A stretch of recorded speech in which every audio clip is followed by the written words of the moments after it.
Kita mesti membiasakan dan menyesuaikan diri dengan norma baharu. Dunia sudah tidak sama lagi. Kita mesti belajar bahawa tindakan setiap individu memberikan kesan terhadap pengurusan COVID-19 dalam kalangan masyarakat. Saudara, teruskan dengan Tanyalah Ustaz, norma baharu biar tahu, jangan keliru.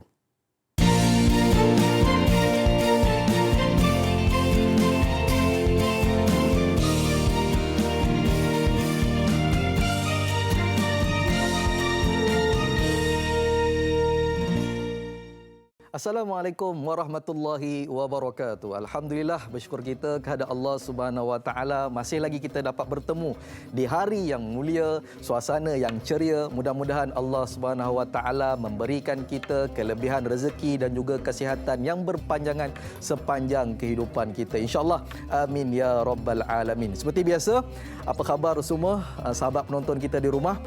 Kita masih lagi dalam mood beraya. Tidak ketinggalan saya ucapkan selamat Hari Raya Maaf Zahir dan Batin, dan mudah-mudahan Hari Raya kita norma baharu ini memberikan kita suasana yang lebih ceria dan juga orang kata apa, keadaan yang lebih teratur dan juga berjimat cermat, insya-Allah, amin ya rabbal alamin. Jadi hari ini orang kata apa, Tanyalah Ustaz istimewa raya, kita bersama dengan dua tetamu khas kita, iaitu yang pertama Al-Fadil Ustaz Mustafa Muhammad Suki, iaitu pendakwah yang biasa kita lihat dalam Tanyalah Ustaz. Apa khabar Ustaz, sihat? Alhamdulillah sihat. Ustaz, Sihat. Baju pun ceria, sampin pun ceria Ustaz. Jadi sebelah Ustaz itu adalah Tuan Syamsuddin Kadir, iaitu perunding kewangan. Apa khabar Tuan, sihat? Sihat, alhamdulillah. Alhamdulillah, itu pun ceria juga. Warna baju kita nak dekat sama ni Tuan. Ya, betul.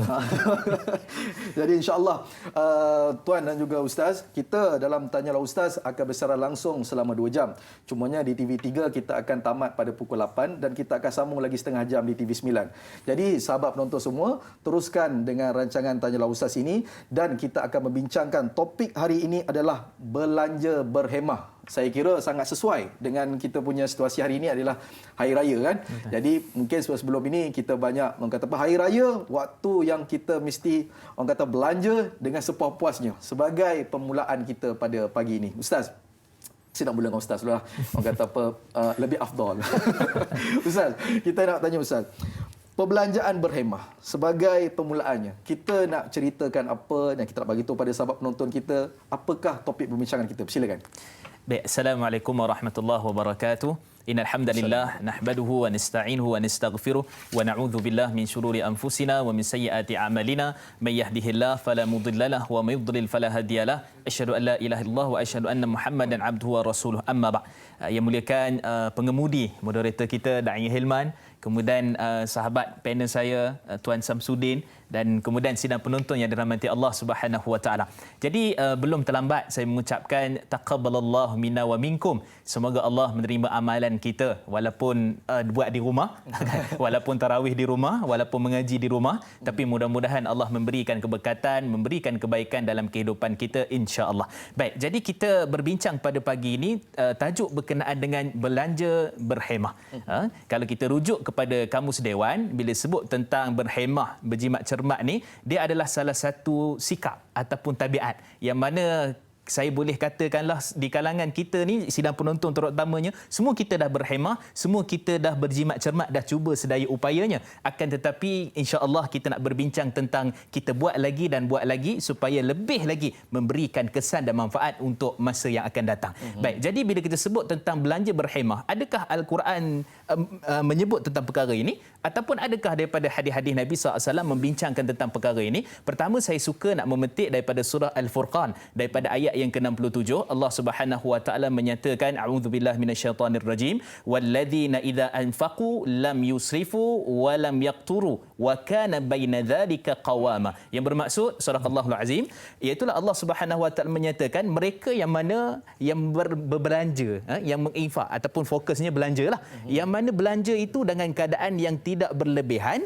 dan juga belanja itu juga untuk tujuan yang baik. Yaqturu ni maksudnya adalah tujuan di sana juga ada bersedekah, di sana juga ada infak dan sebagainya. Dan kemudian Allah Subhanahu Wa Taala menyatakan di antara kedua itu qawama. Jadi qawamah ni maksudnya berhemah. Dalam bahasa Arab qawama ni maksudnya berhemah, yang kita panggil sebagai yang nak sedekah pun ada dia punya hak dia, cara dan kaedah. Yang nak kita belanjakan juga ada cara dan kaedah. Jadi ini merupakan salah satu daripada anjuran daripada Al-Quran. Kita boleh belanjakan harta kita dan kita boleh kita kata sebagai bersedekah, tetapi ada cara dan kaedah yang ditujukan, iaitulah di antara kedua-duanya la ifrat wala tafrit, tidak berlebihan dan tidaklah bakhil, tak belanja langsung. Itu dia punya kaedah dia. Dan dalam hadis Nabi SAW, kalau kita tengok daripada hadis sahih riwayat Imam Al-Bukhari daripada hadis Sa'ad bin Abi Waqqas, ketika mana nak meninggal dunia, beliau mempunyai harta yang begitu banyak. Jadi Nabi datang ziarah. Bila Nabi SAW datang ziarah dan dengan keadaan yang demikian, beliau kata, wahai Rasulullah, saya ni harta banyak. Jadi apa yang saya nak buat? Adakah saya nak bersedekah ataupun bagaimana? Kemudian kata Nabi SAW, kamu berwasiat jangan lebih daripada 1/3. Dan dalam masa yang sama Nabi ingatkan, wa antaraka wafataka aghnia. Kalau kamu tinggalkan waris kamu dalam keadaan dia itu, kita kata cukup makan lah. Maksudnya ada simpanan lah. Itu adalah lebih baik daripada yatakaffafun nas, daripada dia meminta-minta kepada manusia. Maksudnya di sini, belanja, berhemah, ada kadar, ada cara, ada kaedah. Dalam masa yang sama, Nabi minta kepada kita supaya apa? Ingat kepada orang yang akan datang. Itu kaedah belanja berhemah yang disebutkan di dalam Al-Quran dan hadis-hadis Nabi SAW.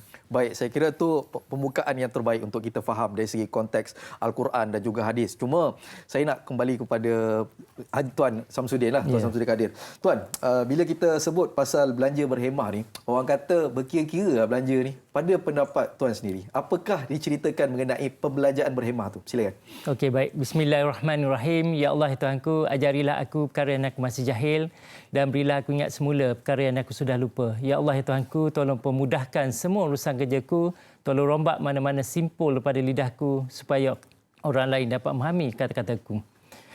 Yang diraikan Tuan Dai Hilman yang dirahmati Allah dan juga sahabat panel saya, Ustaz Musafa yang dirahmati Allah. Jadi apabila sebut berhemah, satu benda yang perlu kita tahu, bulan puasa yang lepas kita dah belajar tentang puasa, tak menahan lapar dan kita berbuka. Tapi hasil pahala tu kita akan dapat di akhirat. Kita tak dapat sekarang.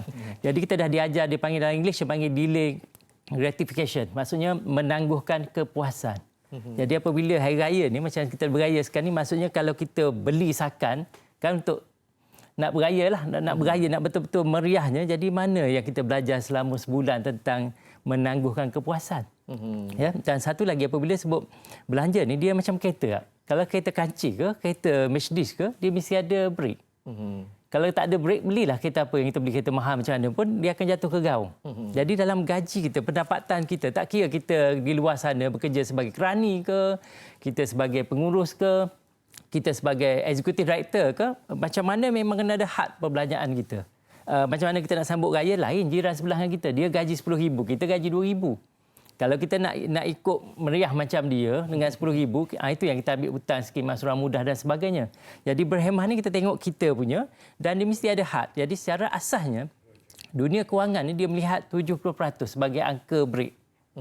Maksudnya, tapi bukanlah kalau gaji kita 500 atau 1,000, 700 je boleh belanja. Itu memang tak cukup lah. Tapi secara asasnya kalau gaji kita dah normal, contoh 3,000 ke atas, 70%. Maksudnya daripada 3,000, kita hanya boleh belanja 2,100. Jadi itu yang kita boleh pandang macam contoh untuk perayaan raya. Ada orang dia nak biasa, hari biasa. Tapi dia simpan peruntukan nak bermewah hari raya. Tak apa. Macam contoh macam inilah. Untuk mudah faham, ada orang suka kereta besar. Tapi rumah kecil, tak apa. Ada orang suka kereta kecil tapi rumah besar. Jadi sama, ada orang suka hidup bulan-bulan biarlah pakai yang biasa. Tapi hari raya 7 hari ataupun 30 Syawal, 30 Syawal mesti baju baru. Bagi saya selagi mana dia tidak melebihi break tu, dia tak apa. Dia bagi saya tu berhemat. Sebab nak cari keunikan sistem yang sama untuk setiap orang berbeza. Betul. Ada orang boleh pakai cermin mata 10 tahun, frame. Tukar gelas je. Ada orang setiap tahun dia tukar. Tapi mungkin kita nampak membazirnya. Tapi benda lain dia berjimat. Jadi berhemat ni dia sangat unik dan dia bukan kita boleh ikut secara one to one dengan jiran sebelah. Dia paling pentingnya break tu. Maknanya setiap pendapatan kita dapat, kita dah hadkan 70%. Maknanya kalau gaji RM10,000, 7,000 je saja kita belanja. Jika gaji 100,000, 70,000 saja. Wallahu a'lam. Wah, bila nak dapat gaji 100,000 tuan-tuan Oh, amin. Jadi saya kira tu pembukaan yang menarik. Sebab apa? Peringatan yang bagus. Kita dalam perbelanjaan kita orang kata subjektif. Tak kira nak belanja banyak mana sekalipun. Betul. Cuma 70% mesti ada handbrake. InsyaAllah. Okey, tuan dan juga ustaz, kita nak baca satu soalan yang bertuah pada pagi ini daripada Laila Dila Rosa daripada Facebook. Assalamualaikum Ustaz dan Dai serta kru tanyalah ustaz. Waalaikumsalam warahmatullahi.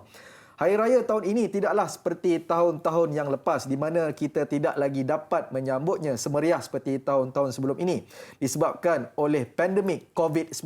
Jadi sumber kewangan juga terjejas. Bagaimana cara berbelanja dengan berhemah yang diamalkan pada zaman Rasulullah yang boleh kita jadikan rujukan pada masa sekarang agar tidak ada sebarang pembaziran dan dalam masa yang sama tidak pula ada kesempitan. Mohon perkongsian ilmunya Ustaz. Jazakallahu khair.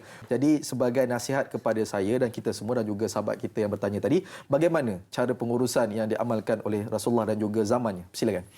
Baik, bismillah wassalatu wassalamu ala Rasulillah. Pertama, terima kasih kepada sahabat kita, setia kita, tanyalah Ustaz.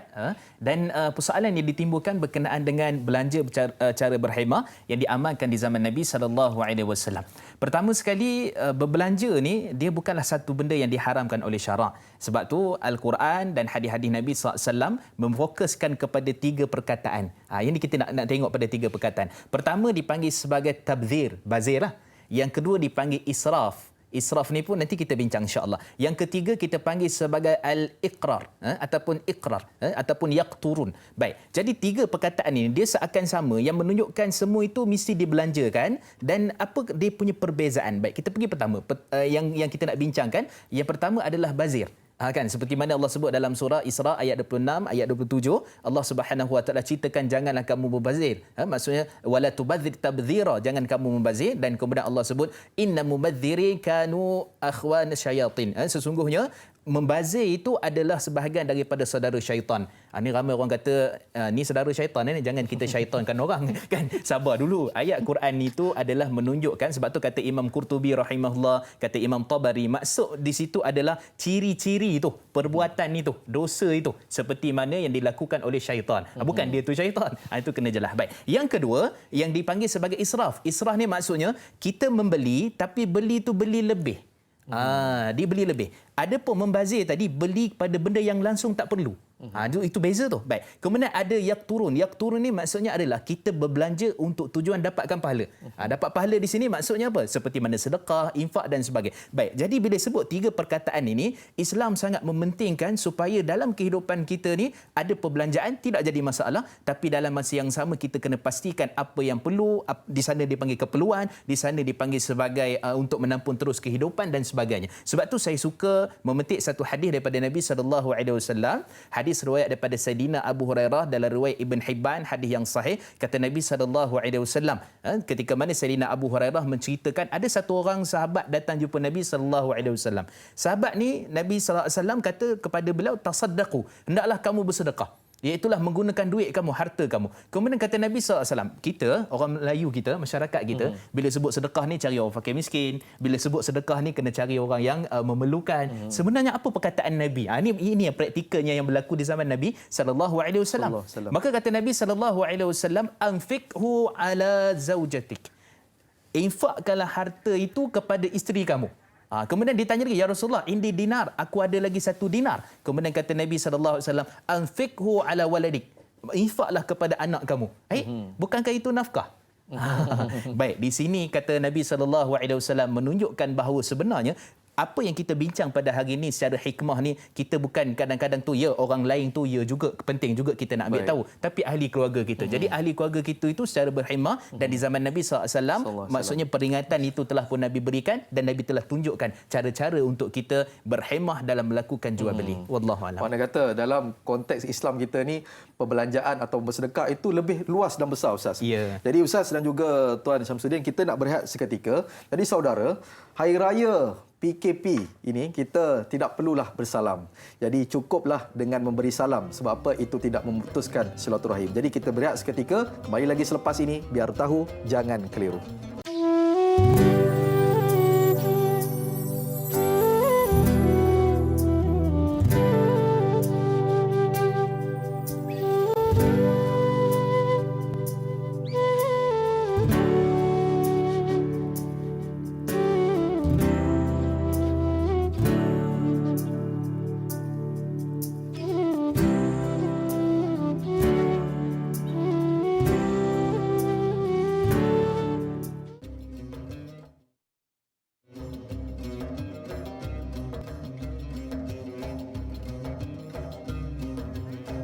Alhamdulillah, kembali kita lagi dalam Tanyalah Ustaz, norma baharu biar tahu jangan keliru. Kita masih lagi dengan tajuk kita Belanja Berhemah bersama dengan Al-Fadhil Ustaz Mustafa Muhammad Suki dan juga Al-Fadhil Tuan Syamsuddin Kadir. Jadi saudara, sahabat penonton semua, kita membicarakan mengenai perbelanjaan yang berhemah ketika mana di hari raya dan juga dalam tempoh kita orang kata menerima wabak bencana COVID-19 ini. Jadi insya-Allah kita sudah bicarakan sedikit sebanyak, iaitu mukadimah daripada Al-Fadhil Ustaz dan juga Tuan Syamsuddin Kadir. Jadi kita nak lebih mendalam, kita nak ketahui mengenai isunya belanja berhemah. Cuma saudara, kita nak dengar sedikit pesanan daripada ayahanda kita, iaitu Perdana Menteri Malaysia.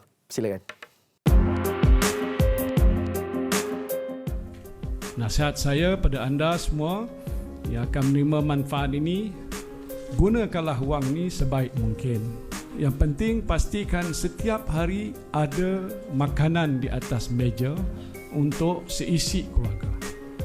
Mungkin juga wang ini sebahagiannya boleh digunakan untuk menampung bayaran bil air ataupun bil elektrik ataupun sewa rumah mengikut keperluan masing-masing. InsyaAllah jika wang ini digunakan secara berhemah, akan ada keberkatannya untuk saudara dan juga saudari seisi keluarga. Itulah sedikit nasihat daripada ayahanda kita, Perdana Menteri Malaysia, yang pesanannya sangat menarik, iaitu pastikan makanan ada di atas meja. Iaitu Tuan dan juga Ustaz, kita nak bicarakan mengenai belanja berhemah. Saya nak ambil satu soalan daripada WhatsApp, daripada Sairul Nizam. Assalamualaikum Ustaz dan Da'i, serta kru Tanyalah Ustaz. Waalaikumsalam warahmatullahi. Soalan saya, belanja berhemah, susah kita hendak mengamalkannya. Apatah lagi bila tiba hari hendak menyambut Hari Raya Aidilfitri. Nafsu untuk membeli mulailah membara dengan nak beli sofa baru, langsir baru, kuih raya berkotak-kotak dan bermacam-macam lagi. Persoalannya, bagaimanakah hendak mengawal nafsu membeli sehingga mengabaikan pembelanjaan berhemah? Kerana ramai beranggapan raya akan sunyi tanpa perbelanjaan semua itu. Mohon pencerahan. Assalamualaikum. Waalaikumsalam. Soalan yang bagus daripada Sarul Nizam. Saya nak kembali kepada Tuan Syamsuddin Kadir. Dia cakap, sahabat kita ni dia tanya, waktu hari raya ni dia mesti ada sifat dia. Sifat dia kalau tak beli ni tak meriah. Jadi pendapat Tuan sendiri bagaimana? Silakan. Okey, perkara pertama yang perlu kita tahu adalah tentang nilai diri. Nilai diri itu akan menentukan sama ada macam mana kita menyambut raya itu sendiri. Kajian menunjukkan orang yang merasa dirinya murah akan sibuk mencari simbol-simbol kekayaan palsu untuk ditunjukkan, dipamerkan. Sebab itu kita tengok masa hari raya, ada beza di antara orang yang berduit dengan tak ada berduit. Ya? Berduit yang betul-betul berduit lah, bukan maksudnya kaya, maksud dalam simpanan dia ada. Kalau kita tengok musim raya lah, ada orang kadang dia pakai labu ci, labu air, labu sayung, labu selayang, semua ada kat badan ya. Dan masa raya lah banyak orang ubah suai kereta. Tak cukup dia beli tayar dah ada 4, dia cuba keluarkan tayar biar orang nampak kereta dia ada tayar. Sengit ya? Tayar sikit. Sengit. Dan exhaust stain yang besar, tak cukup wife pakai skirt kat rumah, dia pakai skirting pula kat kereta. Ini isu nilai diri ya. Orang yang merasa dirinya mahal, dia tidak memerlukan benda-benda yang mahal. Contoh kita nak meraihkan tetamu. Kita percaya apabila ada cawan yang mahal, tetamu akan kita rasa suasananya meriah. Tapi sebenarnya untuk kita faham, cawan yang mahal belum tentu air kopinya sedap. Ya, beli mahal buat tak sedap pun. Kadang-kadang kita pergi rumah orang kampung beraya, kadang-kadang rumah mak kita, nenek kita, cawan dia bagi dah sumbing dah. Tapi minum air kopi dia, minta tambah lagi. Ya, tak ada korelasi pun di antara hiasan mahal ni akan menyebabkan suasana ataupun orang seronok, orang happy. Tak ada. Ya? Itu yang pertama. Yang kedua, kita nak tahu kajian oleh Bank Negara, tak silap saya tahun lepas ke, setiap daripada 4 orang, 3 orang tak mampu pun untuk menyediakan simpanan RM1,000. Jadi benda ni benda penting. Jadi apabila kita tak ada asas, maksudnya pegang tadi, apabila kita rasa diri mahal, kita tak perlukan simbol kekayaan palsu. Kadang-kadang perasan tak orang beli kereta jenama tempatan tapi logo depan import punya. Belakang lagi yang international punya. Ya? Itu isu nilai diri. Ya? Jadi banyak orang, dan satu lagi yang menyebabkan raya ni kita beli barang-barang seperti itu sebab kita ada penyakit takut nanti apa orang kata. Nanti jiran sebelah kita pergi beraya rumah dia, sofa baru, harga pun tak cabut lagi, RM35,800. Kita pun segan sebab sofa kita boleh masuk tangan, keluar ikut bawah dah. Ya, itu yang menyebabkan kadang-kadang bukannya nafsu juga, kadang-kadang kita rasa segan.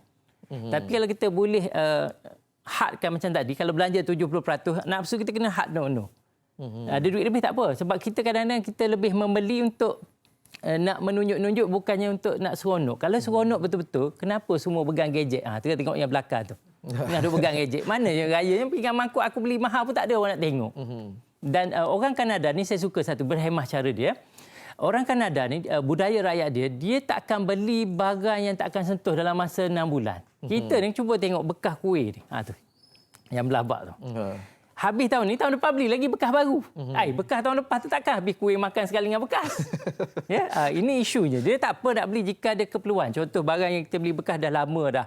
Ni duit lebih nak beli yang baru. Tak ada masalah. Tak trend Ustaz, Tuan, tak trend.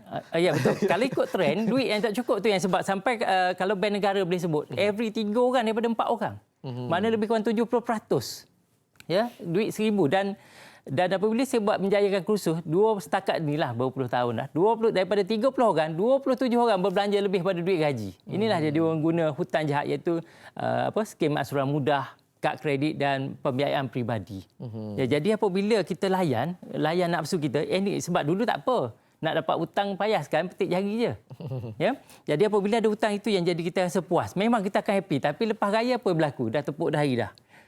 Ya, nak bayar bulan-bulan. Ya? Jadi sebenarnya dalam keadaan COVID ni satu rahmat juga sebenarnya Tuhan nak suruh kita beraya ikut Islam. Kalau tengok ikut Islam, saya tengoklah pengiraan dia. Bayar zakat fitrah je. Sebab pakaian dia sebut pakaian terbaik, buka almari. Tapi kita masa zaman bukan tak ada COVID ni, norma baru bagi saya bagus sebab dia ke arah Islam. Ya, kita ikut orang Islam, pakaian. Dan pakaian ni apabila kita pakai tak apa raya. Rasa memanglah nak rasa sikit. Tapi ada psikologi mengatakan apabila kita pakai pakaian yang lebih bagus berbanding jiran-jiran, berbanding tetamu, orang tu akan rasa rendah diri. Contohlah kita bawa kereta kancil. Tengah bawa tiba-tiba ada kereta mewah lalu sebelah. Kita akan rasa rendah diri. Kenapa dia boleh bawa kereta mewah bukan aku? Tapi kita usaha-usaha tiba-tiba dah boleh bawa kereta mewah. Tiba-tiba ada lagi kereta lebih mewah. Kita akan tanya, kita akan rasa rendah diri. Jadi raya ni bagi saya kita nak cari satu sama rata lah supaya orang tak rasa. Kalau kita boleh pakai cantik, biar orang lain pun pakai cantik. Jadi tengok surrounding kita, tetamu yang datang rumah tu sekufu tak dengan kita dengan cara kita berhias. Jika sama tak apa, tapi jangan guna duit hutang lah. Dan tingkatkan dulu nilai diri kita. Selagi semakin tinggi nilai kita, semakin kurang perbelanjaan. Tak silap saya, Osman Affan dengan Abu Bakar apabila Nabi tanya, nanti Ustaz betul kan jika salah, tanya berapa banyak dia sanggup infakkan. Tak silap saya, Abu Bakar yang 100, right? 100%. Semuanya. Apa yang tinggal? Allah dan Rasul. Bagi saya, hidup saya ni orang yang paling mahal adalah Abu Bakar. Sebab dia kata semua. Sebab apa yang tinggal Allah dan Rasul. Maknanya orang yang paling mahal dia tidak memerlukan. Baik, itu orang kaya tidak perlu simbol kekayaan. Padu tu.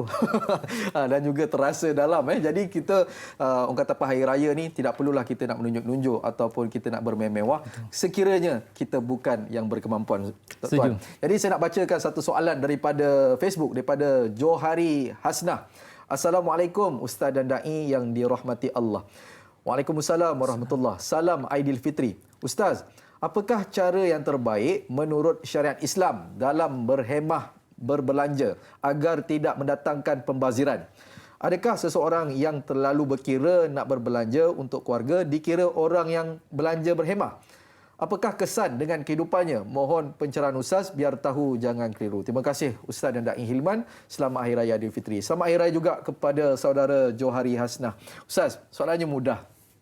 Adakah kalau kita berkira-kira dengan ahli keluarga, itu dikira sebagai pembelanjaan berhemah? Silakan. Baik, bismillah wassalatu wassalamu ala Rasulillah. Terima kasih kepada yang bertanya. Baik, jadi asasnya kita begini. Saya boleh simpulkan secara ringkasnya, kita panggil sebagai 3S. Apa 3S ni? Baik. Yang pertama, kita susun dan semak semula kita punya perbelanjaan. Ini dalam masih lagi kita dalam peringkat PKP ni.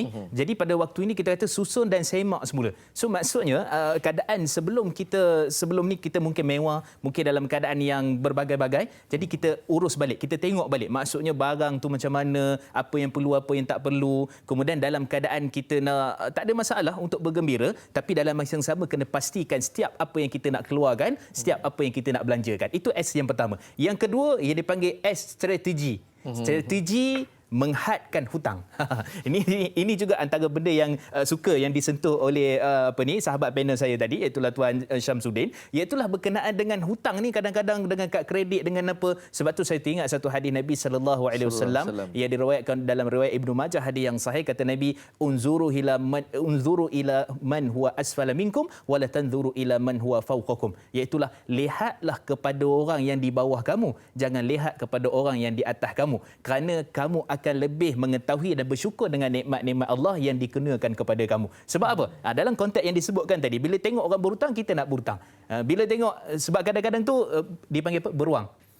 Beruang dengan beruang, dia akan sama kan. Jadi daripada sudut itu, kita kena pastikan betul-betul apa yang perlu untuk kita berhutang. Dan hutang ni, sebab tu dalam Quran, kalau kita tengok daripada ayat-ayat Allah suruh infak, Allah suruh sekian-sekian, Allah suruh, ayat hutang ni ayat yang terpanjang dalam Quran, 282 surah Al-Baqarah, dan ada kaedah-kaedahnya, dan itu adalah pilihan yang terakhir.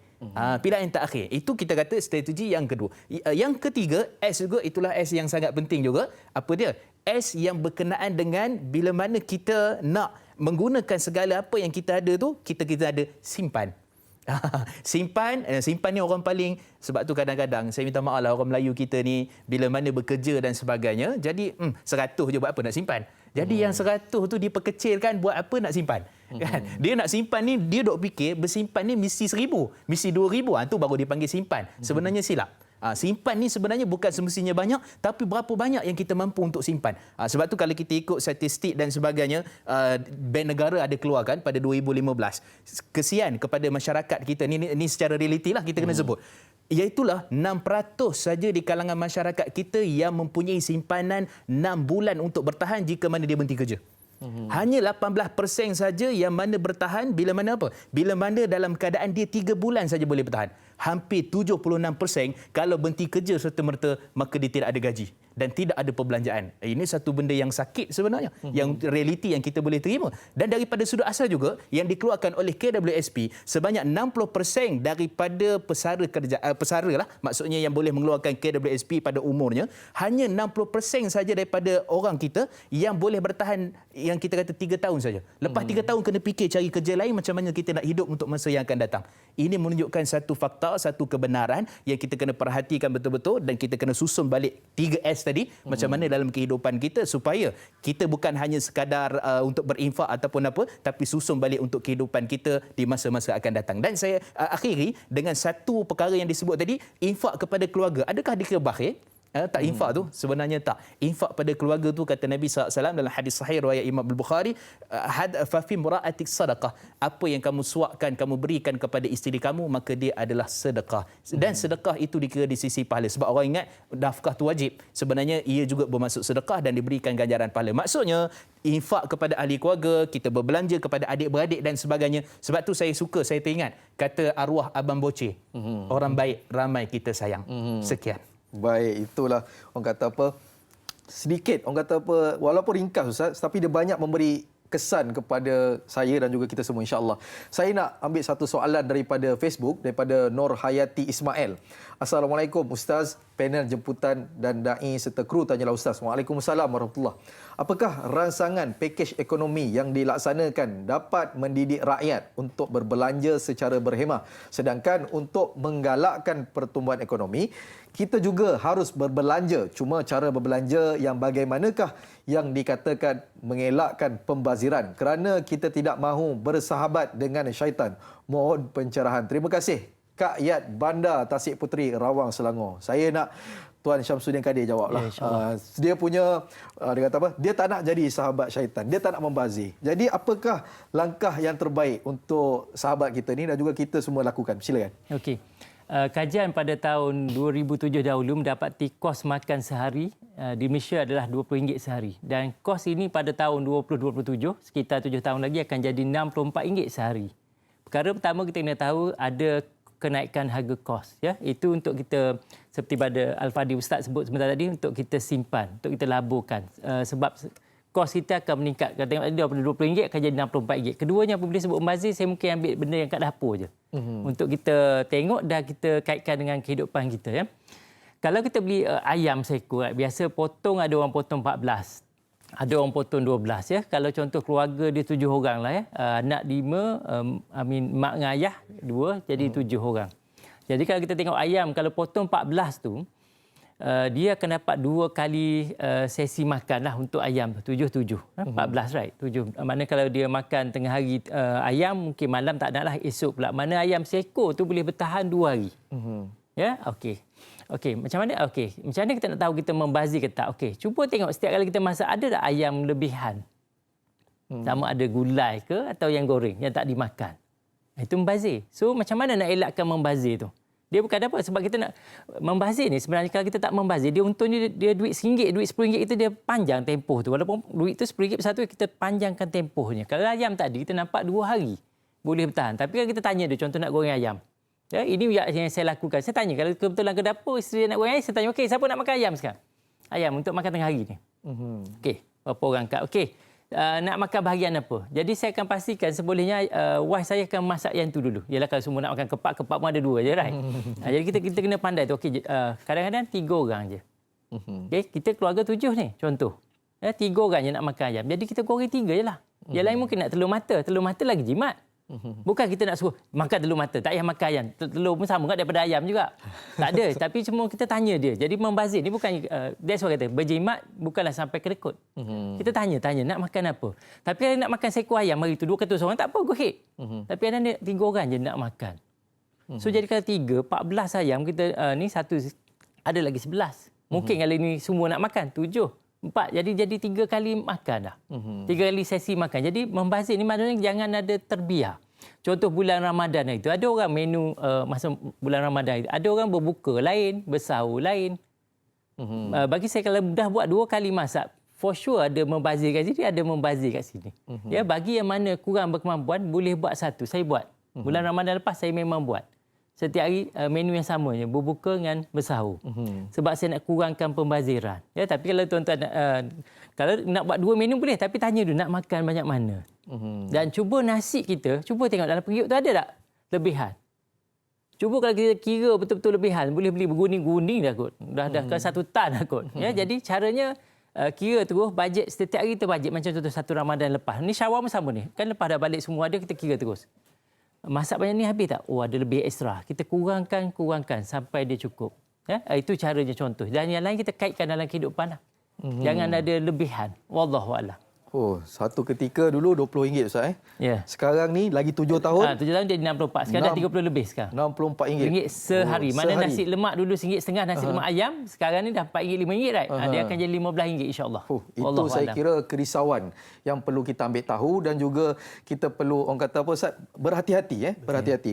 Jadi saudara dan juga ustaz-ustaz semua, kita nak berehat seketika. Jadi Norma Baharu memberikan solusi dan motivasi kepada kita semua untuk lebih kuat menghadapi ujian-ujian yang akan datang.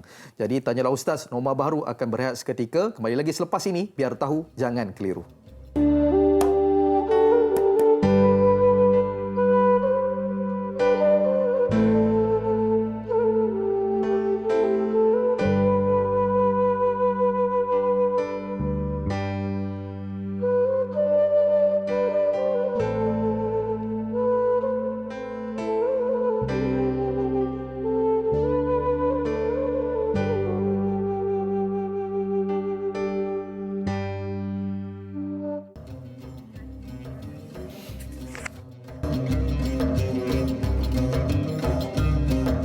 Alhamdulillah, kembali kita lagi dalam Tanyalah Ustaz, Norma Baharu, biar tahu jangan keliru. Saudara, sahabat penonton semua, kita masih lagi dengan tajuk kita Belanja Berhemah bersama dengan Al-Fadhil Ustaz Mustafa Muhammad Suki dan juga Tuan Syamsuddin Kadir. Jadi terus setia dengan rancangan Tanyalah Ustaz ini. Sebab apa? Kita bicarakan mengenai pembelanjaan yang berhemah menurut Islam dan juga dari sudut pandang ekonomi, insya-Allah.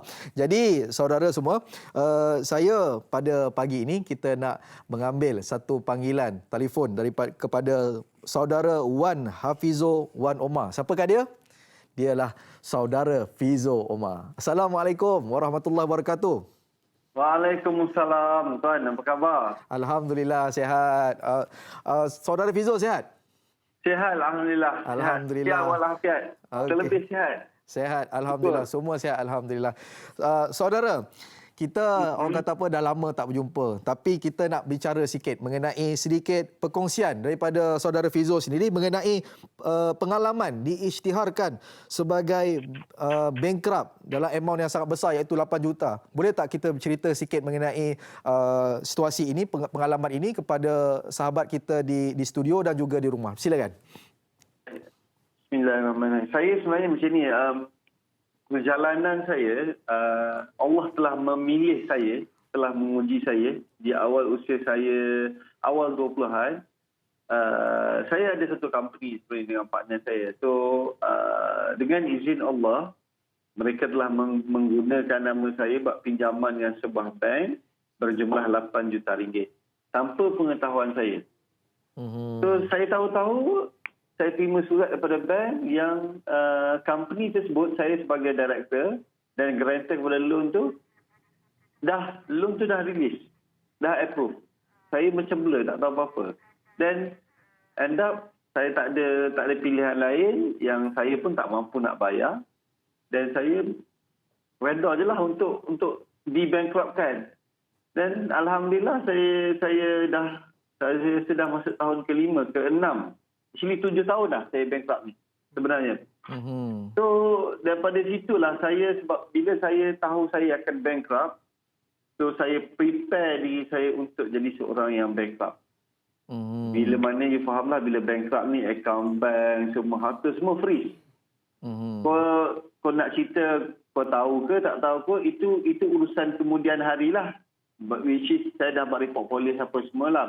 Tapi saya kena lalui bankrupt dulu, no matter what. So masa tu kita nak ambil lawyer pun tak ada duit, kita nak file apa semua kan. So saya persediaan untuk bankruptcy. So saya mula berbelanja, berhemah. Dan sebenarnya pada saya ni, betul orang kata bankrupt ni satu benda yang semua orang takut, especially orang berniaga. Tetapi pada saya, bankruptcy ni is just a piece of paper. Dan ia hanyalah duniawi sahaja.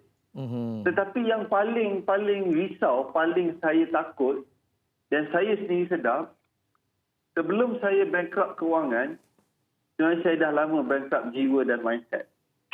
Itu yang lebih parah sebenarnya. Which is lagi ramai orang bankrupt jiwa dan mindset sebelum dia bankrupt kewangan. Macam saya, alhamdulillah, saya sedar, saya realize that saya bankrupt jiwa dan mindset. Sebenarnya bankrupt kewangan ni bukan benda yang besar pun. Itu pandangan saya minta maaf. Bila saya sedar yang saya terperangkap dalam bankrupt jiwa dan mindset, saya mula belajar lebih kepada spiritual. Dia lebih kepada ilmu. Macam mana nak manage punya financial, spiritual. Even Islamic kita ajar memberi, bersedekah, zakat, bantu orang, maafkan orang. So benda-benda tu yang bankrupt jiwa, mindset yang saya maksudkan, yang saya pelajari along the way.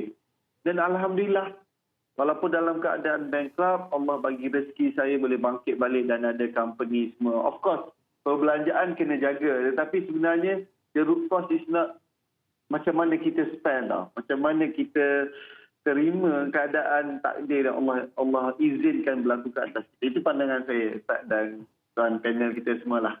Ya. Berapa lama saudara Fizo nak kembali bangkit? Orang kata apa? Dapatkan momentum untuk duduk landasan untuk kembali bisnes balik? Silakan. Saya hampir setahun. To be honest, saya murung. Sebab yalah, being a celebrity memanglah ada pro and con lah. Bila kau famous, semua cerita lah keluar. Tapi bila ada benda-benda macam ni, saya ingat lagi story pasal saya tu keluar front page. Paper semua kat Malaysia masa tu. Pantai semua, Fizo Omar di Buru Bank, Fizo Omar, macam-macam cerita. Itu buatkan satu tekanan yang sangat dalam dan kuat dalam hidup saya. So saya rasa hampir setahun juga saya tak kerja, saya tak speaking, saya tak boleh jumpa orang. So that's how I start my business. Masa tu saya start jual burger. Perjalanan tu sebenarnya cepat lambat bergantung pada apa yang ilmu yang kita ada. Tapi saya alhamdulillah bila Allah uji saya mula sedar, saya tak salahkan sesiapa pun. Saya salahkan diri saya sendiri kerana masa tu aku bodoh, aku tak ada ilmu. Aku nak bisnes, aku tak ada ilmu. So saya kenal pasti kesilapan saya mula pergi belajar. Saya buang ego saya pergi belajar attend macam-macam business course, jumpa ni.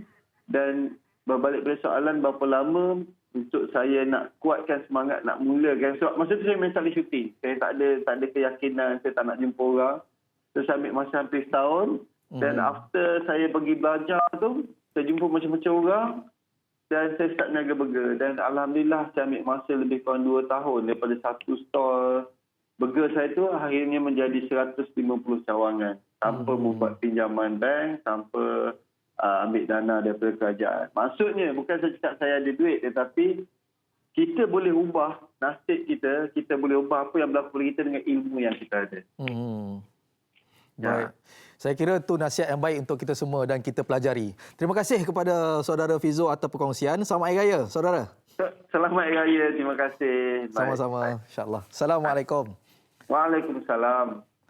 Okey, itulah sedikit sebanyak perkongsian daripada saudara Fizo Omar mengenai jatuh bangkit dalam dunia bisnes dan juga perbelanjaan. Saya nak minta pandangan Ustaz mengenai situasi yang dihadapi oleh saudara Fizo Omar. Satu, ditipu oleh rakan dia sendiri sehinggakan bankrupt dan juga mengambil masa lebih kurang setahun untuk kembali balik on track. Apa pendapat Ustaz? Silakan. Baik, bismillah wassalatu wassalamu ala Rasulullah. Pertama sekali terima kasih kepada saudara Fizo Omar kerana memberikan, kita kata, orang yang berada di lapangan daripada sudut terkena daripada pelbagai masalah ataupun musibah pada waktu itu. Baik, jadi bila kita sebut pertama sekali berkenaan dengan rakan kongsi dalam bisnes ni, sebab tu kita kena faham betul-betul. Sebab Nabi SAW dan beberapa pandangan di kalangan para ulama, tak ada masalah untuk tubuhkan syarikat, ada berbagai jenis syarikat. Cuma daripada sudut perkongsian yang dipanggil musyarakah ataupun syarikat ini, kita kena pastikan betul-betul setiap yang menyertai kita itu macam mana dia punya keadaan dia. Daripada sudut apa? Daripada sudut pertama, sebab tu Nabi SAW dalam satu hadis yang statusnya diperbincangkan di kalangan para ulama, iaitulah berkenaan dengan Nabi menyatakan tentang khianat. Maksudnya Allah Subhanahu Wa Taala akan bersama dengan syarikat itu ataupun orang yang melakukan kerjasama itu, melainkan mereka itu berkhianat. Maksudnya apa? Dengan berkatnya, dengan rahmatnya dan sebagainya. Sebab tu kita kena pastikan dengan dalam memilih rakan bisnes, dalam keadaan kehidupan kita yang pelbagai. Sebab manusia ni, dia kadang-kadang tu sebab dengan diri sendiri. So bila dengan diri sendiri, dia akan memberikan satu persepsi, ya kita naik mungkin sama-sama, tapi yang rasa bahagia itu mungkin saya, mungkin awak saya tinggalkan dan sebagainya. Sebab tu berhati sungguh-sungguh dalam kehidupan kita, khususnya dalam bab melibatkan wang. Kerana dia akan melibatkan jangka masa yang panjang. Jadi sentuh juga tadi tentang isu berkaitan dengan down, kita rasa jatuh, kita rasa macam seolah-olah dalam kehidupan ini. Sebab tu Islam ni dia menggariskan keadaan-keadaan tertentu supaya manusia boleh bangkit. Manusia ni dalam keadaan apa sekalipun, dia ada cara untuk dia kembali, dan bukan hanya semata-mata kepada Allah Subhanahu Wa Taala, tapi urusan akal yang Allah beri, dia boleh susun balik. Kalau kita tengok tadi pengalaman itu daripada satu stall burger, dan hanya satu, kemudian akan bangkit. Dan ini semua kita kata kebijaksanaan yang Allah bagi itu kita boleh aturkan semula dengan keadaan yang demikian. Sebab tu hati-hati memilih kawan, dalam masa yang sama juga memilih business partner kita, orang-orang yang kita nak melakukan kebersamaan tu dalam syarikat. Yang kedua, bila mana kita jatuh, bila mana dalam keadaan kita sekian-sekian, maka sebab tu kita kembali semula kepada apa aturan yang agama kita nak. Mungkin sebelum ni tentang zakat, sebelum ni tentang sedekah, sebelum ni tentang apa dan sebagainya. Maka pada waktu itu kita baru tersedar sebenarnya dalam apa yang kita dapat ada hak orang lain yang kita perlu keluarkan. Maknanya kata dalam kesempitan kita tu Allah memberikan kita nasihat, Ustaz. Saya nak komen daripada Tuan Syamsuddin Kadir sendiri, daripada orang kata apa, perspektif kewangan tu sendiri. Kadang-kadang tadi Tuan Fizo kata mengenai mentalnya dah sedia dengan bankrupt. Jadi pendapat Tuan, adakah rakyat Malaysia ataupun anak muda sekarang ni perlu ada persediaan untuk itu, ataupun sebenarnya ada kaedah-kaedah lain untuk kita tidak terus ke arah bankrupt tu? Silakan. Okey, saya suka memetik pemikiran rakyat Amerika. Sebab kalau kita tengok orang Amerika ni, dia bangga sebagai American, dia sebut kan. Satu benda yang dia terterap dalam kepala mereka, dia kata trust in God, everything else provide data. Kita tanyalah Ustaz kan, dia kata percaya dengan Tuhan sebulat-bulatnya. Kan ikut dalil macam kita Al-Quran ni. Selain daripada tu, mana hitam putih.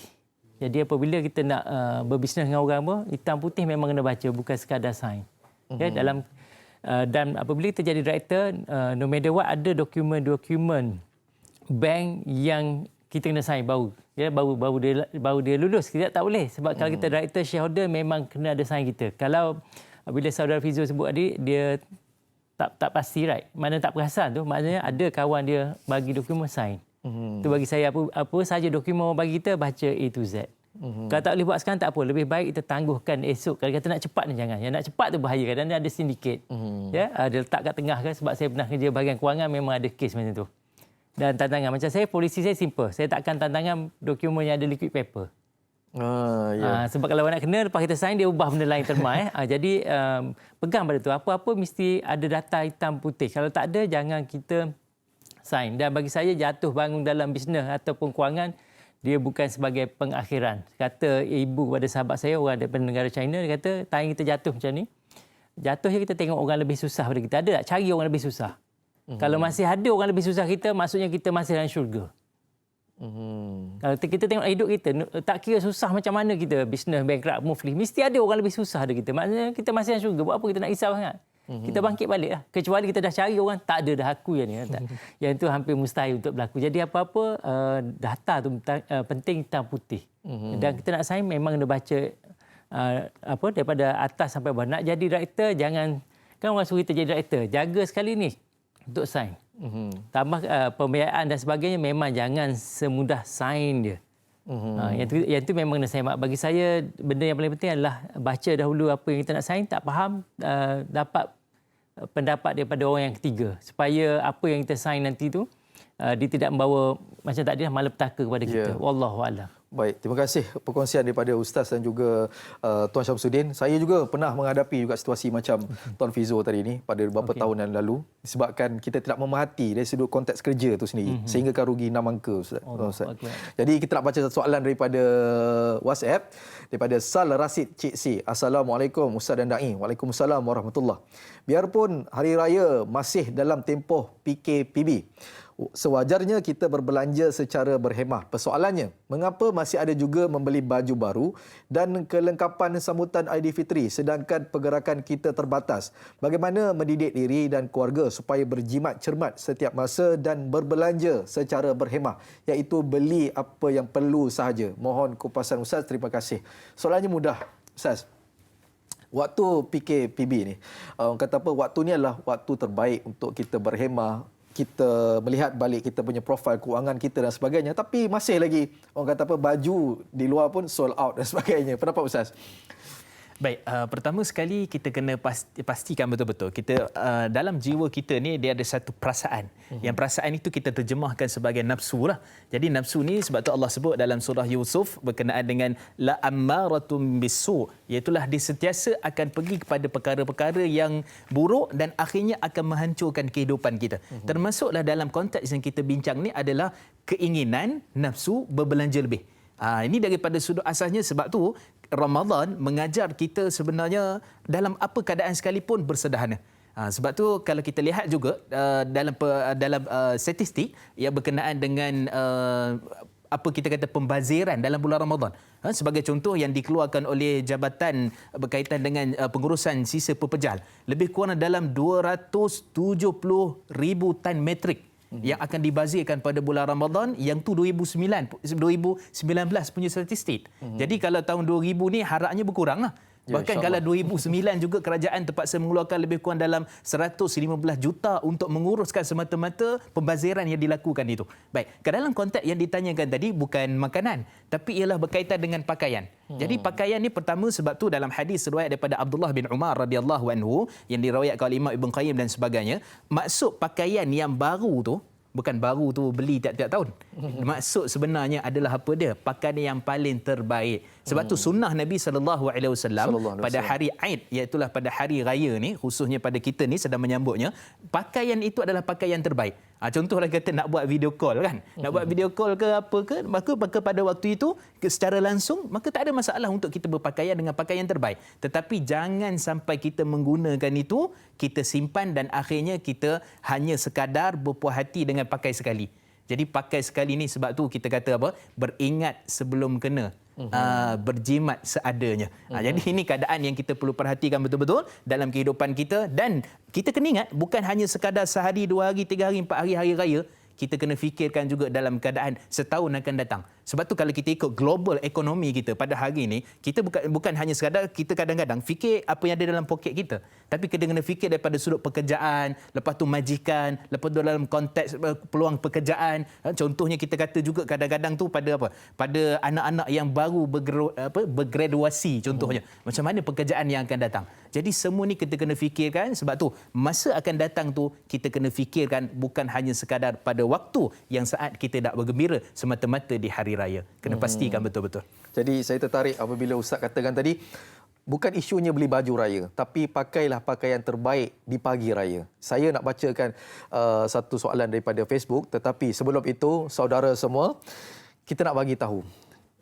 Walaupun kita dalam tempoh PKPB ataupun kita dalam raya ni masih tidak dapat berjumpa dengan kedua bapa kita, tak boleh balik kampung, tapi ingat, jangan lupa untuk kita melakukan panggilan telefon, video dan sebagainya kepada orang tua kita di kampung. Jadi saudara, saya dan juga ahli panel nak berehat seketika, jangan ke mana-mana. Tanyalah Ustaz, norma baru, biar tahu, jangan keliru. Kembali lagi selepas ini.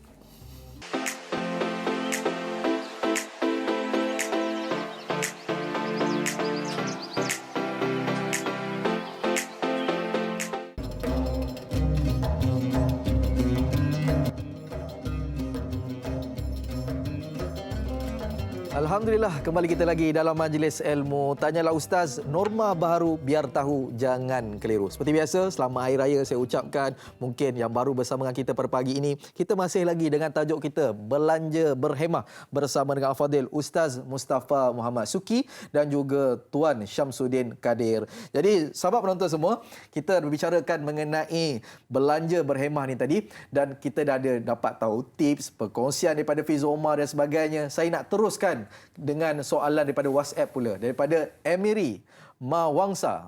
Assalamualaikum Ustaz dan Da'i, tetamu jemputan dan kru Tanyalah Ustaz. Waalaikumsalam warahmatullahi.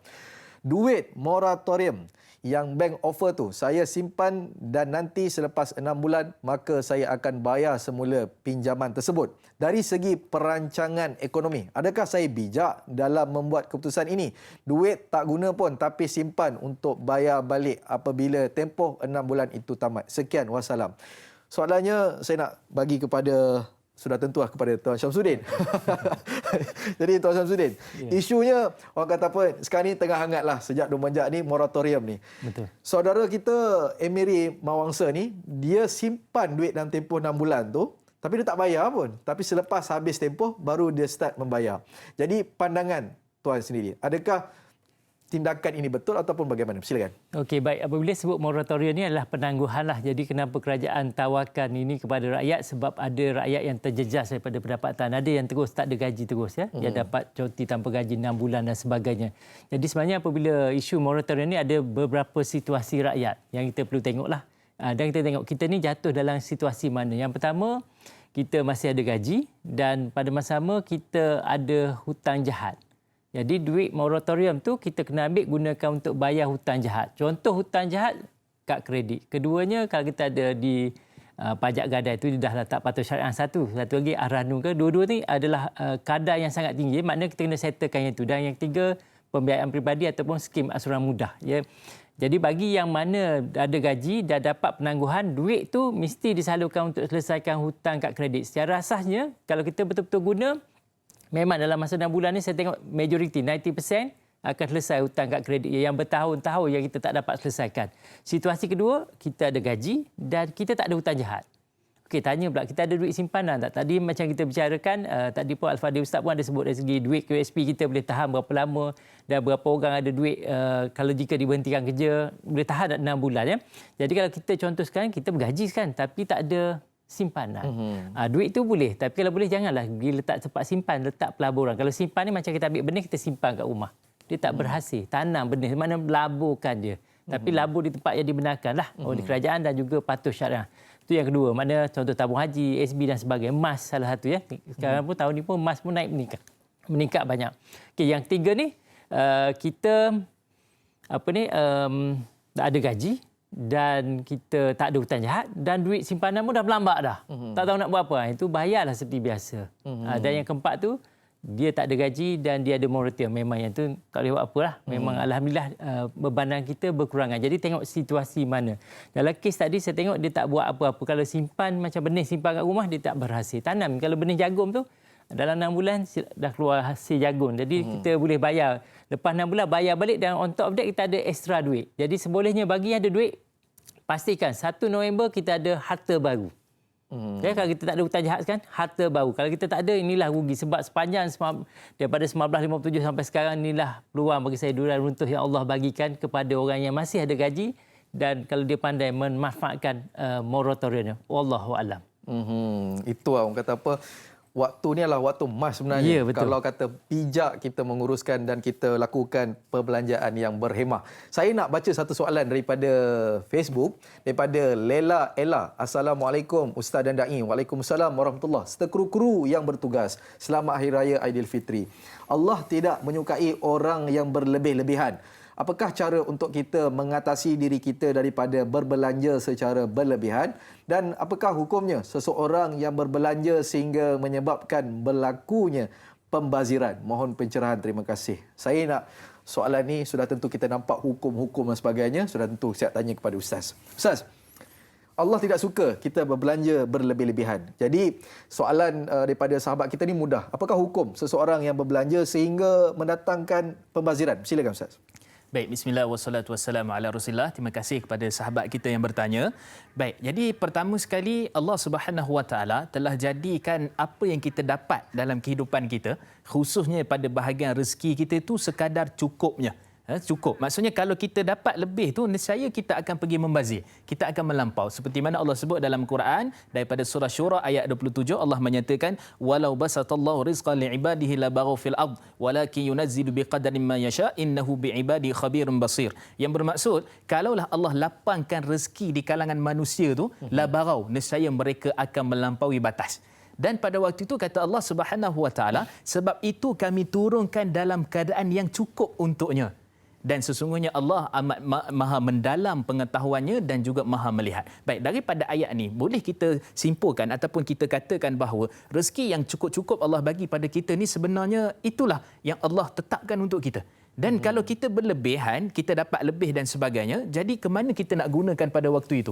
Jadi penggunaan itulah, lebihan itulah kadang-kala yang boleh membawa kepada pembaziran, boleh membawa kepada israf. Israf ni tadi kita dah sebut dah, iaitulah kita guna satu perkara tu, kita lebih, tapi tak membazir, tapi lebih daripada keperluan. Ataupun kita panggil sebagai yakturun, iaitulah kita dalam keadaan bakhil dan kita tak mengeluarkannya. Sebab itulah Islam ni sangat dalam keadaan yang kita kata kompleks, yang mana setiap perkara yang kita buat tu ada hak orang lain, yang ni ada hak untuk kita, dalam masa yang sama ni ada hak untuk anak dan isteri kita, maka cukup sekadarnya, semua itu akan kembali kepada apa yang dikehendaki oleh Allah Subhanahu Wa Taala. Sebab tu bila mana kita hidup dekat atas muka bumi ni, bukanlah semata-mata ada orang kata kamu duduk cari harta dunia sampai tak nampak surah masjid. Kan? Sampai tak nampak kehidupan dekat akhirat nanti. Jangan kita kata macam tu. Mungkin banyak duit yang digunakan itu untuk kebaikan kepada orang lain. Untuk perkara-perkara yang lebih mendatangkan manfaat. Mungkin itu kelebihan yang Allah bagi. Sebab tu dalam syurga juga ada dipanggil sebagai pintu sedekah.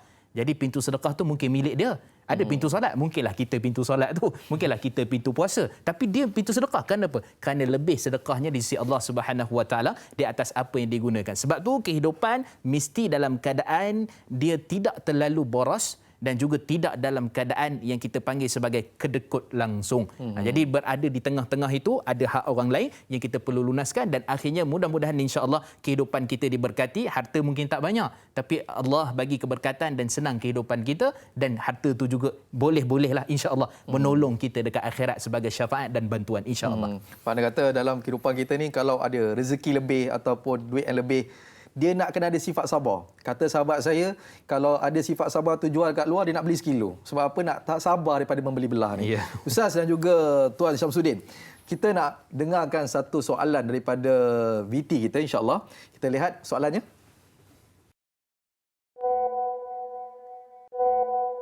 Macam mana nak berbelanja berkhemah sedangkan ada yang kehilangan kerja waktu macam ni? Nak kena bayar macam-macam. Sebagai ketua keluarga, saya perlu ada tanggungjawab ni. Saya tak boleh lepaskan tanggungjawab ni sewenang-wenangnya. Sekiranya tak ada duit simpanan, waktu-waktu genting sebegini memang susah untuk meneruskan kehidupan. Apa yang saya harus lakukan, seperti saya yang bekerja sendiri ni, untuk meneruskan kehidupan dengan berbelanja berkhemah? Terima kasih kepada saudara Al-Razi Zaini. Soalan diberikan cukup mudah. Saya nak tanya kepada Tuan Syamsuddin Kadir. Soalannya Tuan, seorang sahabat kita ni dia bekerja sendiri. Apabila berlaku pandemik sebegini, sudah tentu orang bekerja sendiri terjejas. Jadi apakah cara yang terbaik untuk beliau dan juga kita semua ni yang bekerja sendiri meneruskan kehidupan agar lebih teratur dan juga dapat berjimat cermat? Silakan. Okey, perkara pertama yang perlu kita lakukan adalah bentangkan belanjawan kita di hadapan keluarga kita. Ya, contoh kita ada berbaki berapa. Contoh kita tengok apa manfaat yang kita dapat daripada kerajaan. Contoh kita bekerja sendiri, kita daftar tak dengan QRSP. Kalau kita daftar, kita boleh guna iLestari. Ya, tengok bantuan sehari hidup ke BPN ke, kumpulkan semua yang kita ada. Okey, duit contoh banyak ni je. Dan kita tahu duit tu tak cukup. Sebab kita nak kena memuaskan keinginan anak kita, isteri kita, semua. Jadi kita tabelkan jumlah ni dan kita buat yang bulan lepas punya pembelanjaan. Okey, contoh bulan lepas punya pembelanjaan 4,000. Ya, sekarang kita ada 2,500. Minta cadangan semua. Sebab kalau kita minta cadangan anak-anak semua, dia melatih anak ni untuk ada kemahiran tentang kewangan, celik kewangan. Ada kes ni saya sebut 6 tahun berlaku di Malaysia. Apabila ayah dia buat bajet rumah, dia involvekan anak dia 6 tahun. So tengok. Jadi apabila suatu hari dia pergi ke pasar raya, jadi anak dia kata, ayah nak patung, right? Baby doll. Jadi ayah dia pun dah jeli dah. RM19.90 dia pun letak dalam troli. Jadi anak dia duduk dalam troli tu tengok, ayah dia pun tengok, mahalnya. Tak berbaloi lah ayah, letak balik. Jadi sebenarnya kadang-kadang kita rasa anak tu nak benda tu, kita pun layan. Jadi dan kita terkandas untuk benda yang lebih keutamaan. Jadi sebenarnya bawa keluarga kita duduk bersama, okey, so minta cadangan. Ni ayah ada banyak ni je duit. Okey, bil trade yang wajib banyak ni. Yang ni wajib ni, okey. Apa yang patut kita buat? Kadang-kadang anak ayah tak payah, ini kita makan biasa je. Nasi putih dengan telur, dia sebab kita dah tunjuk duit. Kita dah mendidik dia. Kalau kita tak involvekan dia, anak akan berprasangka ayah ni kedekut dan sebagainya. Anak tak akan bawa faham tentang pandemik apa. Orang lain boleh makan, kenapa kita tak boleh? So bila tunjukkan jumlah, dan pada masa sama bagi saya sebagai ayah memang kita kena kreativiti. Berfikir luar kotak bagi saya dan Islam, bagi saya lah, dari tengok dari segi sudut fardu kifayah memang wajib. Sebab kadang-kadang kita ni duduk dalam kotak, kita tak nampak peluang-peluang yang ada masa pandemik. Ada sahabat saya yang meniaga pakaian. Memang kedai dia tak boleh buka masa COVID kan. Tapi apa yang saya ingat, dia boleh buat income dengan jual hand sanitizer, benda-benda yang dia tak pernah buat selama ni. Ya, jadi maksudnya sebagai kita bekerja sendiri, kita kena cari ruang-ruang untuk melihat daripada sudut pandang yang baru. Macam huruf W lah. Kita nampak W. Orang sebelah sana nampak huruf M. Orang sebelah sana nampak I. Orang sebelah sana nampak 3. Kita mesti nampak 4 arah tu, jadi supaya senang. Setiap kali situasi berlaku pada kita, kita ada peluang-peluang baru yang kita kena teroka terus. Tapi yang kita satu, aku ni peniaga pengimpal besi je, welding je. Mana orang nak masa ni? Tak boleh buat apa, anda tak boleh. Ya, maksudnya dua benda lah. Satu, kumpulkan keluarga kita, bentangkan. Minta idea daripada dua orang.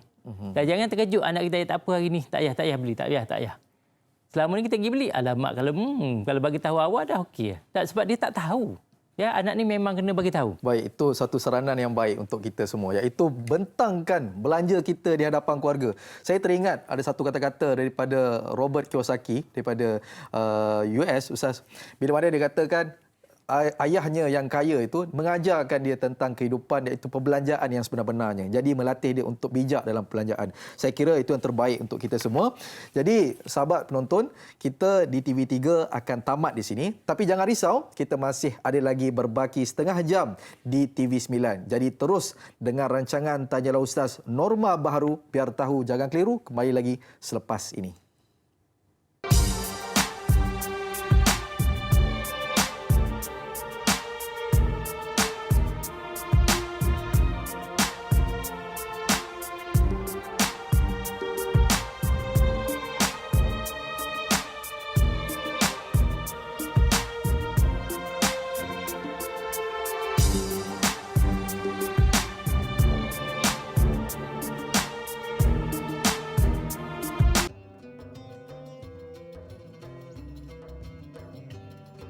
Alhamdulillah kembali kita lagi dalam Majlis Ilmu. Tanyalah Ustaz, norma baharu biar tahu jangan keliru. Buat baru bersama kita, saya ucapkan selamat Hari Raya Aidilfitri. Dan buat sahabat-sahabat kita yang mungkin tengah makan lemang, ketupat dan sebagainya, beringat-ingatlah orang di sini. Jadi insya-Allah sahabat penonton semua, kita masih lagi dalam topik belanja berhemah bersama dengan Al-Fadil Ustaz Mustafa Muhammad Suki dan juga Tuan Syamsuddin Kadir. Kita bicarakan tajuk belanja berhemah ni sudah banyak sebenarnya daripada awal tadi Ustaz dan juga Tuan Syamsuddin. Daripada start pukul 6.30. Sekarang dah orang kata apa, dah blok-blok terakhir dah ke 8.30. Jadi dah banyak tips perkongsian dan juga kaedah yang kita kongsikan kepada penonton semua untuk pengamalan budaya norma baharu ni. InsyaAllah. Jadi tanpa saya lengahkan masa, kita nak lihat lagi satu video soalan yang ditanyakan oleh sahabat kita. Silakan. Assalamualaikum semua di Tanyalah Ustaz. Berikutan dengan wabak COVID-19 ni, kami sebagai peniaga kecil adalah antara golongan yang sangat terkesan lah. Kerana pendapatan kami memang bergantung kepada hasil jualan harian. Jadi apabila PKP ini dilaksanakan, kami tidak lagi boleh berniaga dan sudah tentu pendapatan kami juga turut terjejas. Kami faham kerajaan sekarang tengah berusaha untuk memerangi wabak ini. Jadi sebagai langkah berjaga-jaga, kami merangka perbelanjaan dengan berhemah kerana kita tidak tahu kan bila wabak COVID-19 ini akan berakhir.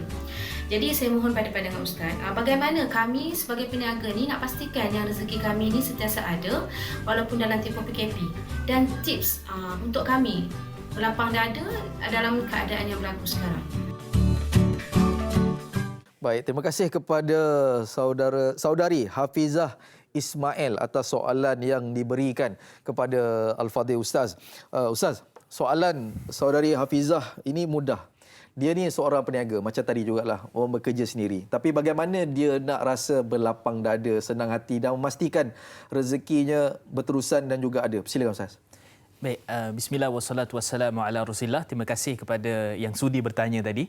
Baik, jadi bila kita bincangkan tentang isu berkenaan dengan, dia ada dua situasi. Apa yang kita bincangkan? Pertama, orang yang mungkin ada sikit lagi bekalan simpanan. Maksudnya ada lagi lah mungkin untuk teruskan kehidupan 2-3 bulan, 4 bulan dan sebagainya. Yang kedua, orang yang terus jatuh terduduk.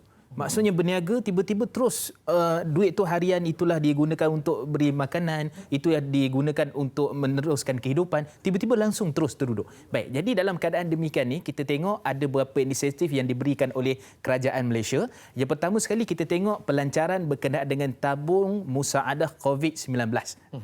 Tabung musaadah COVID ni telah dilancarkan oleh Menteri di JPN khusus berkenaan ahwal agama, iaitu Datuk Seri Dr. Zulkifli Muhammad Al-Bakri, berkenaan pada 18 Mac.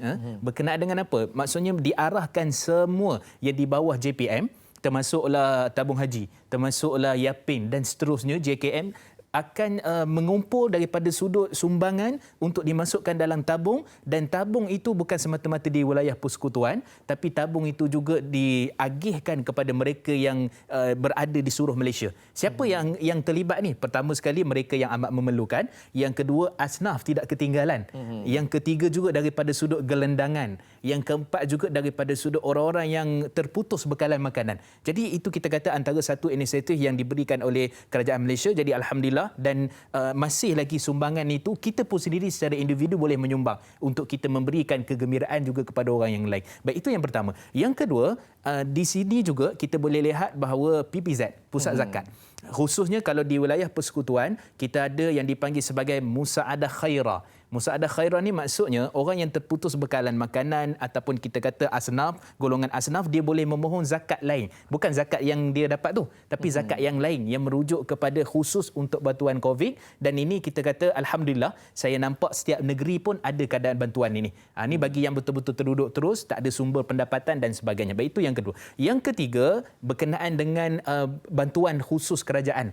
Ini juga kita sebutlah apa-apa saja, sama ada bantuan prihatin, sama ada juga pengeluaran duit KWSP, yang tu kira masih ada ruang lah untuk meneruskan kehidupan kita. Dan yang keempat, ini juga antara benda yang penting, bantu-membantu antara satu sama lain. Jiran sebelah tu tengoklah, Walaupun mungkin rumah kita sama, kereta kita mungkin sama, tapi mungkin dia terduduk lebih daripada kita. Mungkin kita berada masih lagi dalam keadaan selesa, tapi dia teruk lagi kena pada kita. Baik. Jadi kita perhatikan. Sebab tu dalam hadis Nabi SAW, hadis sahih, Nabi SAW menyatakan kepada kita, ma'amana nabi man bata syab'an wa jaruhu ja'i. Tak beriman kepadaku, kata Nabi SAW, yang mana satu orang yang jirannya tidur dalam keadaan kekenyangan, sedangkan jiran sebelahnya tidur dalam keadaan kelaparan. Maksudnya bantu-membantu, tolong-menolong dan sebagainya. Ini juga merupakan cara yang keempat yang diajar oleh Islam kepada kita. Dan yang kelima, kalau boleh saya tambah sikit, adalah berkenaan dengan pelbagaikan daripada sudut jangan malu untuk kita buat apa-apa yang boleh mendatangkan income kepada kita.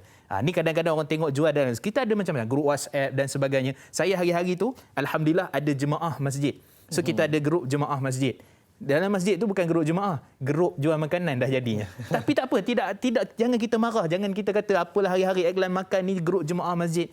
Kerana itu merupakan saluran yang dia mampu. Jadi yang nampak macam, macam mana ni nak buat ni? Tolong tanya kepada orang yang dah buat online tu. Macam mana nak mulakan modal bisnes ni? Contohnya RM50. Maka yang tu juga tolong bantu-membantu. Dan mudah-mudahan dengan apa yang saya rangkumkan tadi kepada 5 perkara ni, boleh memberikan setidak-tidaknya seperti mana kata ayahanda yang amat berhormat Perdana Menteri, biarlah makanan tu ada di atas meja kita dan kita tengok orang sebelah kita, jiran kita, supaya apa? Merasai apa sebenarnya kegembiraan di hari raya itu, mudah-mudahan insya-Allah.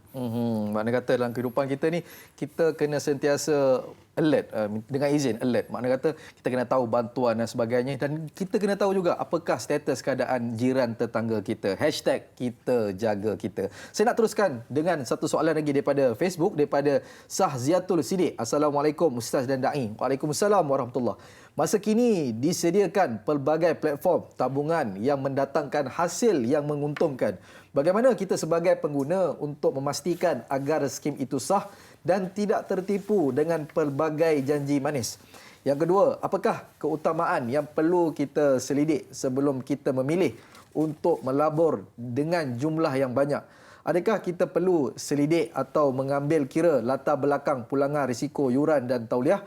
Mohon pencerahan Ustaz. Terima kasih. Saya nak bagi soalan ni kepada Tuan Syamsuddin Kadir.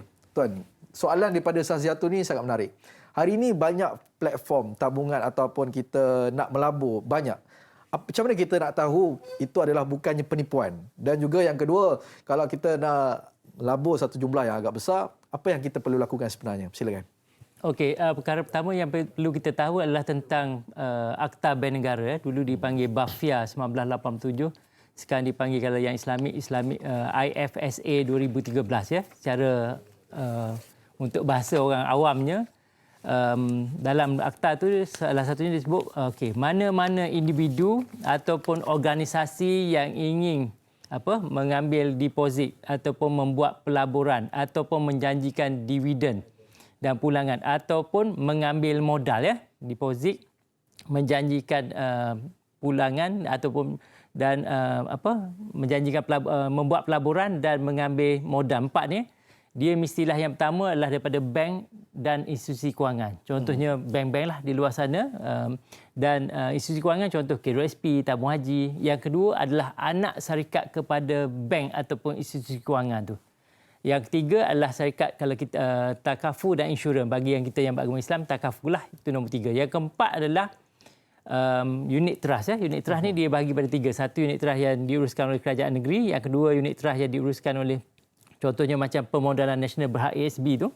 Dan yang ketiga adalah unit trust yang diuruskan oleh syarikat swasta lebih kurang 35 buah syarikat tu, nombor 4. Nombor 5, koperasi. Nombor 6 adalah saham IPO. Maksudnya apabila ada syarikat di Bursa Malaysia nak diusniaga di Bursa Malaysia, dia mintakan saham, dia panggil PIM form. Yang ini sahaja 6 yang dibenarkan oleh kerajaan. Jadi apabila seorang individu datang jumpa kita, tuan jom melabur dengan saya. Da'i Hilman ni melabur dengan saya.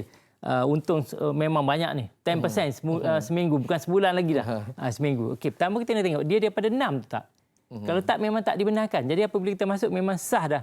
Skim tu memang tak dibenarkan oleh bank negara. Maknanya sudah termasuk yang kategori skim cepat kaya. Dan satu lagi, kita perlu berhati apabila kita dunia orang Islam ni, skim-skim pelaburan yang mengarut ni dia akan cuba tackle. Kalau tengok kita Islamik janggut panjang je, dia akan ustaz nak melaburkan saya, boleh ustaz, tapi duit ustaz dalam perbankan Islamik ke tak? Kalau tak, minta maaf, tak boleh sebab kita punya pelaburan dijaga oleh 40 malaikat. Sebab itu dividen sampai 10%. Dia akan guna tu astagfirullahalazim. Saya bismillahirrahmanirrahim. Sebelum transfer akaun tu istighfar 3 kali supaya dia akan guna perkataan kita nampak ya Allah bagusnya dia. Itu simbol-simbol. Jadi kalau dia bukan bank, bukan daripada institusi kewangan, dia bukan takaful, dia bukan koperasi. Cuma koperasi berhati-hati juga sebab ada skim cepat kaya yang berselindung di belakang koperasi. Cuma saya nak pesan sebab dulu pun ada macam bekas fund dan sebagainya. Banyak dia akan guna kita ni yang kalau lebih religius memang dia akan guna terma, dividen 25% dan sebagainya. Saya suka guna satu. Kalau dia bagi dividen tinggi, dia kata guarantee memang tu skim cepat kaya dah. Ataupun dia guarantee 20% sebulan. Ya. Perkara paling mudah untuk faham macam inilah. Kalau dia kata ni sebab kita nak share ni sebab untung banyak. Kita tak nak ambil seorang. Sebab ikut Islam kan suruh berkongsi. Saya nak tanya satu soalan. Kita tanya pada diri kita. Kalau kita masuk hutan lah, pergi jogging ke apa lepas MCO ni, dah raya ni. So kita pergi jogging tu dan house memang tengah memanjat atas bukit tu ada telaga. Dan telaga tu kita pun nak ambil air tengok ada emas. Tambah pula contohlah kerajaan Malaysia atau mufti mengatakan halal kalau kita ambil duit tu. Mana emas lama. Kita pun jumpa emas. Telaga tu penuh dengan emas. Kita nak beritahu kat orang tak? Telaga tu kat mana? Kita kena jawab. Kita bagi tahu kat orang tak? Dan kita bagi tahu tak kat adik-beradik kita? Sebab salah orang TV nak jawab. Yalah, dia akan jawab dari hati. Kita akan, maksudnya kita akan bagi tahu tak kat adik-beradik kita? Saya rasa kita bagi emas je. Adik-beradik kita tak akan bagi tahu kat telaga tu. Nanti habis dia ambil. Kat ibu bapa kita, dia yang geling tu kat luar. Ya? Lalu saya tanya memang geling. Tengok mak ayah kita sendiri pun kita tak nak bagi tahu telaga tu kat mana. Bukan apa nanti dia cerita kat jiran satu kampung. Jadi dari segi logiknya kalau pelaburan tu untung 20%, ada tak orang nak cerita kat orang? Tak ada. Dia akan saput dia. Tapi kalau dia cerita kat kita itu memang termasuk dalam skim cepat kaya. Ya? Jadi apabila kita ada duit banyak, nak labur kat mana? Kata orang putih, don't put all egg in one basket. Mana jangan letakkan semua telur kita. Telur ni pelaburan lah. Dalam bako yang sama. Contoh ada 100,000 kita letak dalam pelaburan yang sama. Lepas tu pelaburan tu tak berjadi. Umpama bako tu kalau jatuh ke bawah, habis pecah.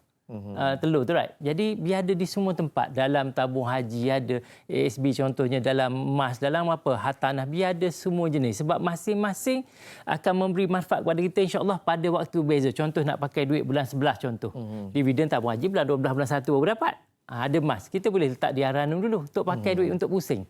Tapi nak pakai duit bulan 1, kita boleh ambil duit di tabung haji. Tak payahlah pergi gadai emas, Aranum dan sebagainya. Jadi pelaburan tu biar ada banyak tempat. Kalau kita tersalah langkah pun kena sikit.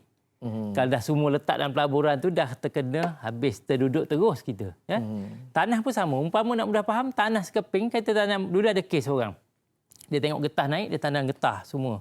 Tanah dia berkekal. Bila pokok tu dah menghasilkan getah tu, harga getah jatuh. Dia tebang habis tu. Tanam kelapa sawit masa tu harga kelapa sawit naik. Jadi apabila harga kelapa sawit pokok dia dah menghasilkan buah dah, masa tu harga kelapa sawit jatuh. Ya, recently.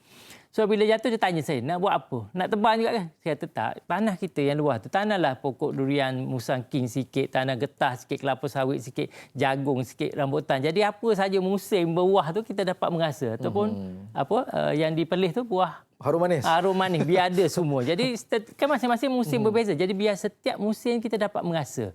Cari pelaburan yang dividen ada bulan 3. Cari pelaburan yang bagi bulan 9. Jadi insya-Allah paip-paip itu mengalir pada musim yang berbeza. Musim kemarau hasil tak ada tanaman kita, pelaburan atau kerja macam MCO ni. Ya, tak ada. Kalau kita ada paip tadi dia akan mengalir duit juga masa walaupun kita tak boleh keluar bekerja. Wallahu a'lam. Itulah nasihat yang baik. Saya kira banyak penasihat-penasihat kewangan di luar sana nasihatkan kepada kita untuk rancang bonus kalau boleh kita nak dapat setiap bulan. Itu yang terbaik sebenarnya. Kita mungkin nak berehat seketika, Ustaz dan juga Tuan Syamsuddin. Jadi sahabat penonton semua, biasakan diri dengan norma baru. Tanyalah Ustaz akan berehat seketika, biar tahu jangan keliru. Kembali lagi selepas ini.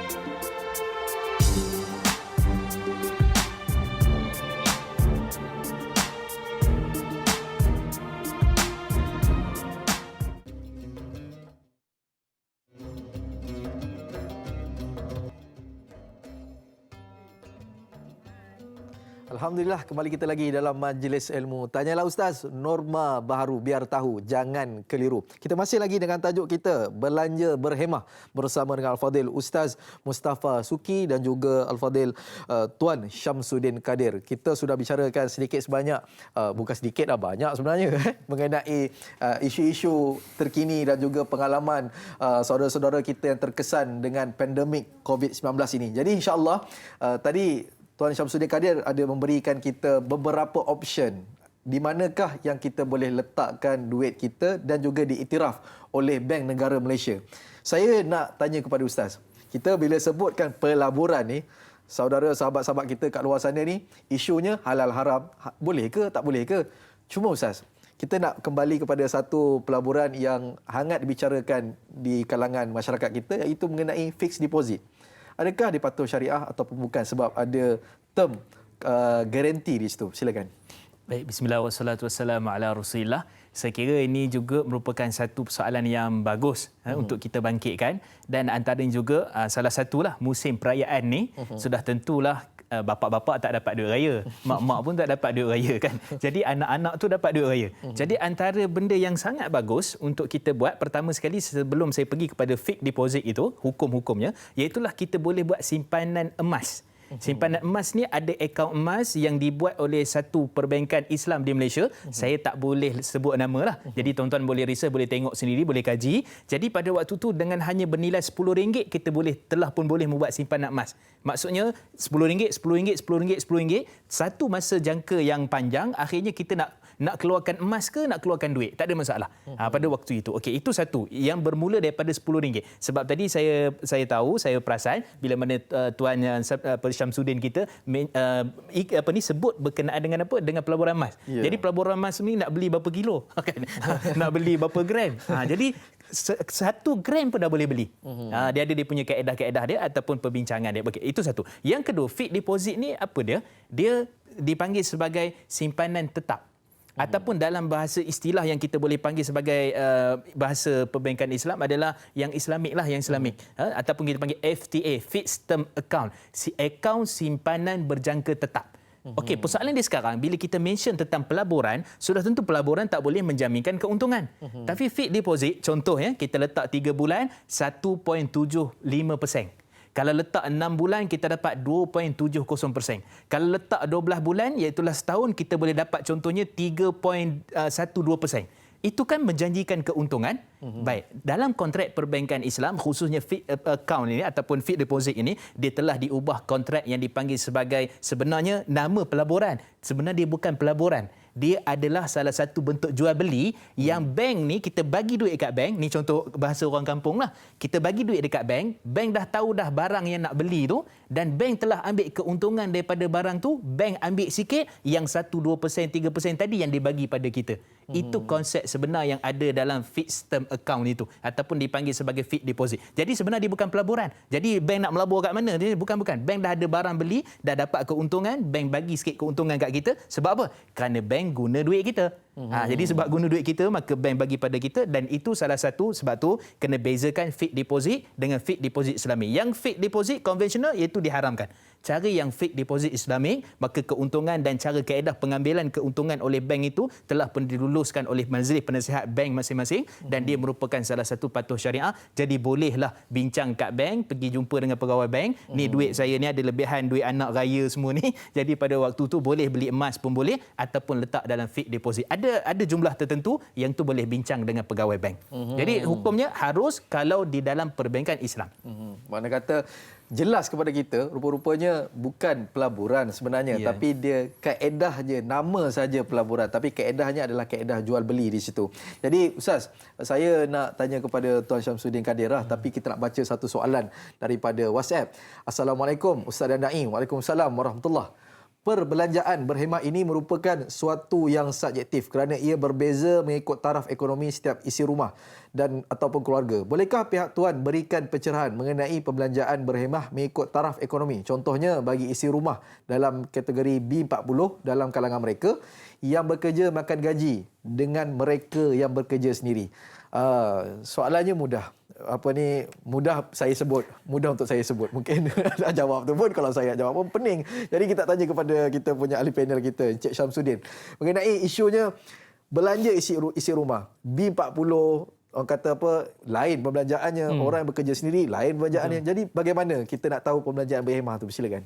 Okey, baik. Perkara paling mudah untuk kita lihat adalah tentang pembelian telefon lah. Saya ambil contoh telefon untuk senang ya. Kalau kita tengok telefon ni, dia ada beza sara dengan gaya lah, tengok gaji tapi kalau untuk orang biasa, saya ambil orang yang kurang berkemampuan, kita nak guna telefon zaman sekarang, zaman adalah smartphone, memang macam mana nak ke tak nak, kita nak ada WhatsApp. Jadi kalau kita tengok di luar sana, phone yang 300 atau 400 lah, RM400 dah ada dah fungsi WhatsApp tu. Ya. Okey, cuma tapi di luar kita tengok ada telefon yang RM2,000, RM3,000, ada juga WhatsApp. Contoh saya hantar ke Dai Hilman, right? Saya guna telefon yang 400. Adakah lambat sampai? Oh, minta maaf. WhatsApp ini lambat dihantar sebab guna handphone murah. Tak ada, right? Tapi sebab nilai diri tadi. Jadi macam kita, kalau kita B40 tak mampu, kita guna yang tu. Cuma isunya apabila kita B40, kita akan jadi rasa tertekan. Kan saya kata isu nilai diri. Kita dah rasa kita ni kurang pada orang. Itu jadi kita sibuk nak cari simbol kekayaan palsu. Pergi beli telefon yang RM2,000, RM3,000. Kadang-kadang kita tengok orang yang lebih kaya dari kita pakai telefon yang RM600 je. Saya ada seorang bilioner yang makan. Itu saya malu, saya memang sembunyi telefon smartphone saya. Dia pakai telefon yang ada torchlight. Dia tu adalah bilioner, salah seorang bilioner di Singapura. Saya duduk di hotel 4 bintang, dia duduk hotel 3 bintang. Dan memang saya pergi makan pagi tu sebab branch manager, pengurus hotel 3 bintang, hotel bajet tu tanya, "Tuan nak makan bilioner pagi ni?"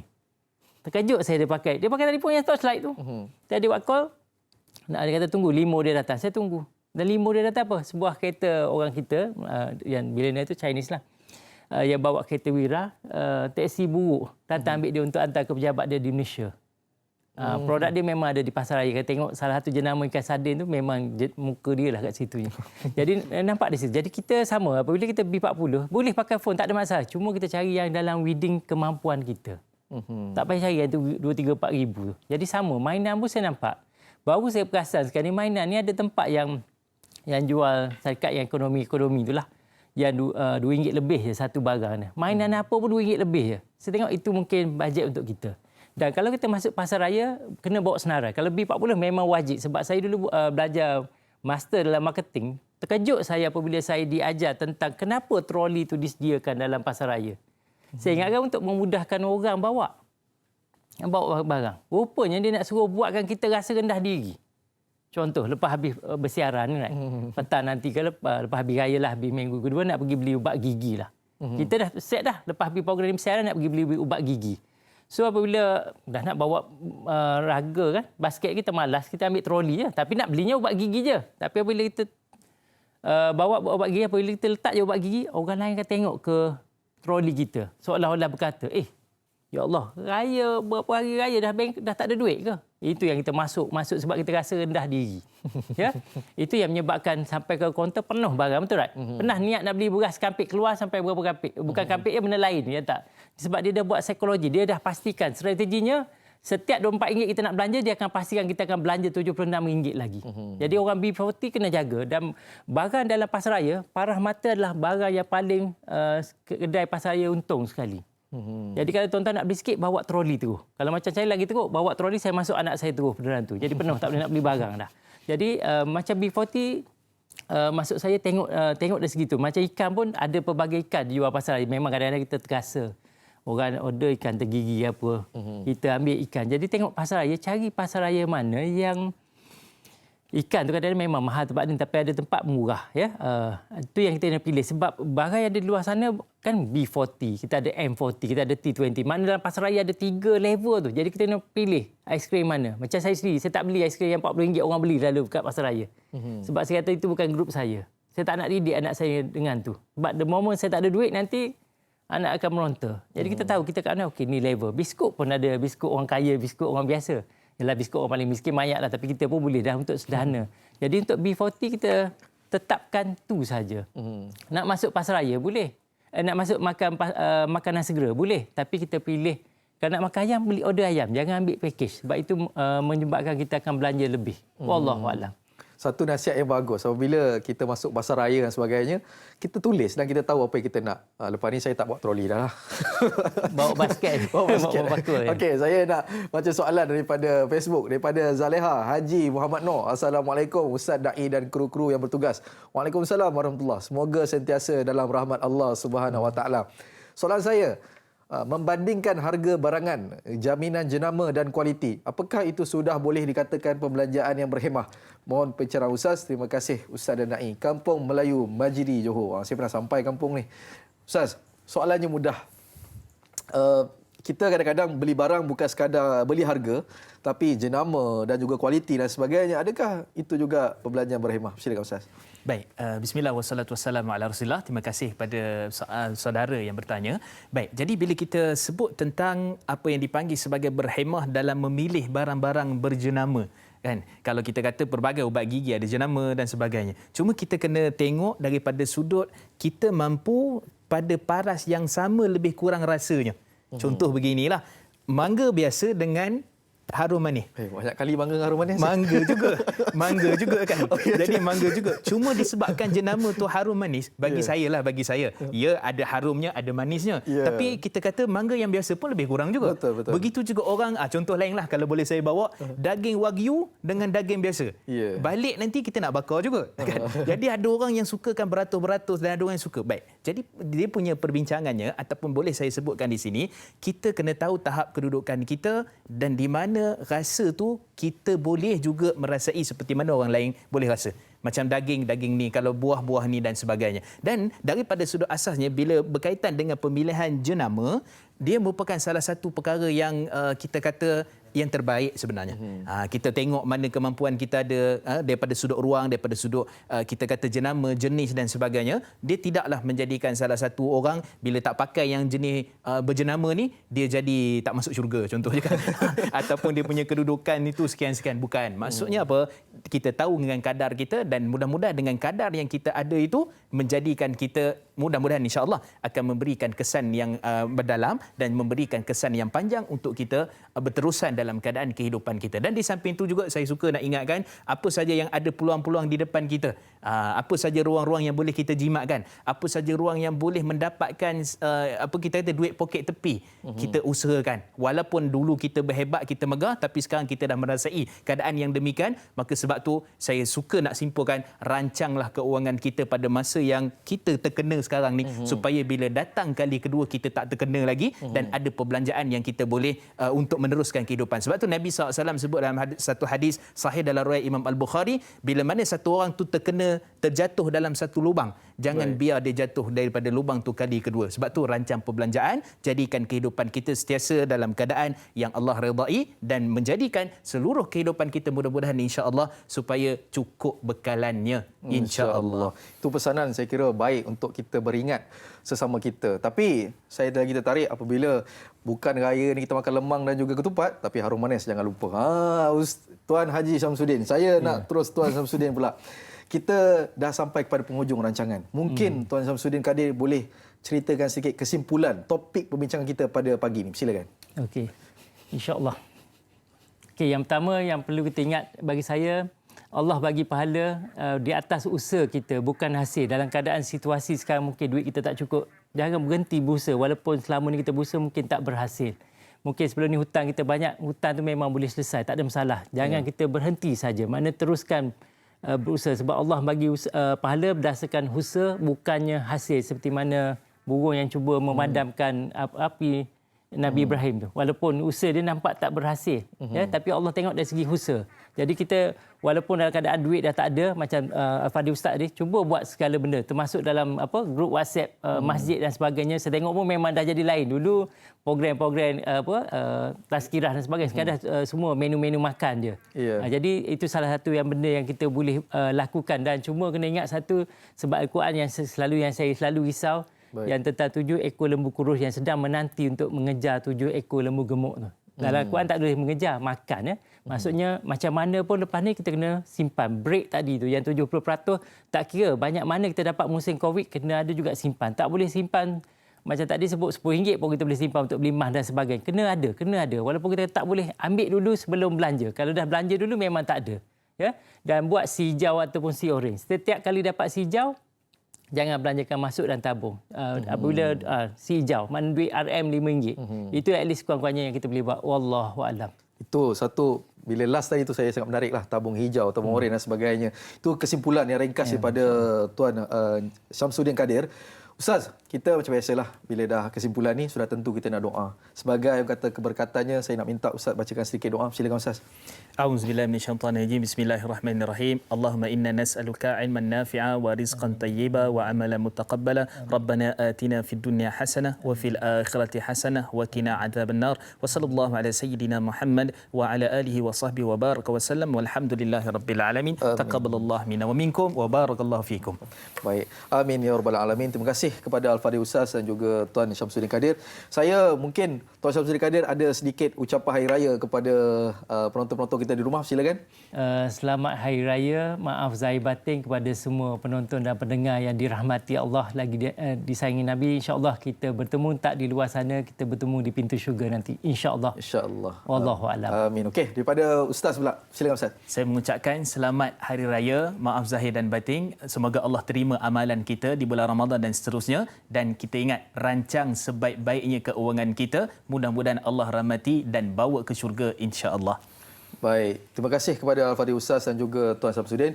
Saya juga mengucapkan selamat Hari Raya buat sahabat penonton, terutamanya ibu bapa saya yang berada di Taman Bertam Setia Melaka, terdapat balik raya tahun ni. Selamat Hari Raya saya ucapkan kepada ibu bapa saya. Dan juga Tanyalah Ustaz pada kali ini memberikan solusi dan juga motivasi kepada kita semua bagaimana kita nak mengharungi pandemik ataupun masalah global yang berlaku di negara kita ni. Jadi insya-Allah saya dan juga barisan ahli panel tetamu kita memohon ampun dan maaf sekiranya terkasar bahasa, terlebih bicara. Yang baik semua pada Allah Subhanahu Wa Taala, yang buruk itu pada diri kami sendiri. Wallahu alam. Assalamualaikum warahmatullahi wabarakatuh.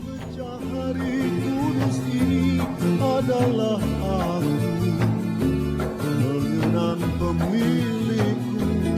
Jika pohon kemenangan meroboh kota keakuan, ini saatnya yang ku nanti-nanti. Yang dilanda derita, redalah hari kan tiba. Cahaya kekasih yang benar menghapus segala api kemarahan. Salam dunia, salam